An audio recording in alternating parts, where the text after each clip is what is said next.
I don't believe in the character because my job, I think, is to make you believe in the character. The audience believe. I don't have to believe. অনেক জল্পনা কল্পনার পর অবশেষে প্রকাশিত হয়েছে ঢাকাই সিনেমার মেগাস্টার শাকিব খানের বহুল আলোচিত cinema Prince once upon A time in ঢাকার একটি মোশন পোস্টার। আর মোশন পোস্টারটি প্রকাশের পর থেকে পুরো সোশ্যাল মিডিয়া জুড়ে শুরু হয়ে গেছে তুমুল আলোচনা এবং উত্তেজনার ঝড়।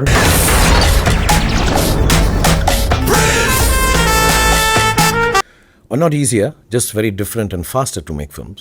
And you can imagine even Shakib খানের এই মোশন পোস্টার দেখে রীতিমতো চমকে উঠেছেন বলিউডের বাদশাহ শাহরুখ খান। শাকিব খানের নতুন লুক ও নতুন উপস্থিতি নিয়ে মুখ খুলেছেন শাহরুখ খান। তিনি বললেন, বাইরে শাকিব খান এতটা ভয়ঙ্কর হবে সেটা আমি কখনো কল্পনাই করতে পারিনি। বিশ্বাসই করতে পারছি না বাংলাদেশি সুপারস্টার শাকিব খান এতটা ভয়ঙ্কর।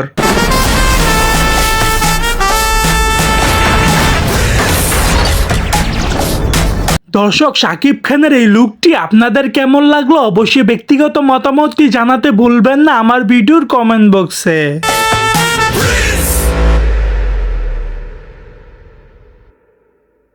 সো দর্শক, আজকের এই ভিডিওটি এই পর্যন্তই। যদি ভিডিওটি ভালো লেগে থাকে তাহলে ভিডিওতে একটি লাইক, একটি কমেন্ট আর অবশ্যই চ্যানেলটি সাবস্ক্রাইব করতে ভুলবেন না।